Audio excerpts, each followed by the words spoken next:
ತುಂಬಾ ಈಸಿಯಾಗಿ ಹೆಲ್ದಿ ಆಗಿರುವಂತಹ ಫಡ್ ಯಾವ ರೀತಿ ಮಾಡೋದಂತ ತೋರಿಸ್ತಿದ್ದೀನಿ.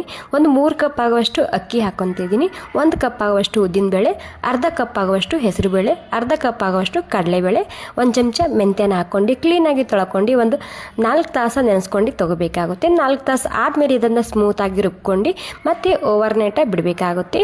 ನಾನು ನಿನ್ನೆ ರಾತ್ರಿ ರುಬ್ಬಿಟ್ಟಿದ್ದೆ, ಇವಾಗ ಮುಂಜಾನೆ ನಿಮಗೆ ಫಡ್ ಮಾಡಿ ತೋರಿಸ್ತಿದ್ದೀನಿ. ಇವಾಗ ಥಂಡಿ ಅಲ್ವಾ, ಬಿಸಿ ಆಗಿರುವಂತಹ ಜಾಗಕ್ಕೆ ಎತ್ತಿಡಿ, ಇದೇ ರೀತಿ ಹುದುಗ್ ಬರುತ್ತೆ ನಿಮ್ಮ ಹಿಟ್ಟು ಕೂಡ. ಇವಾಗ ಇದರಲ್ಲಿ 2 ಭಾಗ ಮಾಡ್ಕೊಂಡು ನಾನು 2 ಭಾಗ ಮಾಡ್ಕೊಂಡಾದ್ಮೇಲೆ 1 ಭಾಗಕ್ಕೆ ನಾನು ಇದಕ್ಕೆ ಒಗ್ಗರಣೆ ಸೇರಿಸ್ತಿದ್ದೀನಿ. ಎಣ್ಣೆಯಲ್ಲಿ ಜೀರಿಗೆ ಮತ್ತು ಇಂಗು ಮತ್ತು 1 ಚಮಚ ಉದ್ದಿನಬೇಳೆ ಮತ್ತು ಮೆಣಸಿನ್ಕಾಯಿ, ಕರಿಬೇವಿನ ಸೊಪ್ಪು, 1-2 ಈರುಳ್ಳಿ ಮತ್ತು ಹಸಿ ಶುಂಠಿ ಮತ್ತು ಸಣ್ಣದಾಗಿ ಕಟ್ ಮಾಡಿದಂತಹ ಕ್ಯಾಬೇಜ್ ಸೇರಿಸ್ತಿದ್ದೀನಿ. ಇದರಲ್ಲಿ ಕ್ಯಾಬೇಜ್ ಇಷ್ಟ ಇಲ್ಲ ಅಂದರೆ ಸ್ಕಿಪ್ ಕೂಡ ಮಾಡಬಹುದು, ಬಟ್ ಕ್ಯಾಬೇಜ್ ಹಾಕೋದ್ರಿಂದ ತುಂಬಾ ರುಚಿಯಾಗಿ ಬರುತ್ತೆ. ರುಚಿಗೆ ತಕ್ಕಷ್ಟು ಉಪ್ಪು ಮತ್ತು ಕೊತ್ತಂಬರಿ ಸೊಪ್ಪು ಹಾಕೊಂಡು ಮಿಕ್ಸ್ ಮಾಡ್ಕೊಂಡ್ರೆ ಸಾಕು. ಇವಾಗ ನಾನಿಲ್ಲಿ ಪಡ್ ಹಾಕೊಂತಿದ್ದೀನಿ. 2 ಕಡೆಗೆ ಚೆನ್ನಾಗಿ ಬೇಯಿಸ್ಕೋಬೇಕು ಅಷ್ಟೇ. ಇದರಲ್ಲಿ ತುಂಬಾ ಕಲರ್ಫುಲ್ ಆಗಿ ಬರುತ್ತೆ ಮತ್ತು ಅಷ್ಟೇ ಹೆಲ್ದಿ ಆಗಿರುತ್ತೆ ಈ recipe. Okay, thank you so much ಎಲ್ರಿಗೂ ಮತ್ತೊಮ್ಮೆ.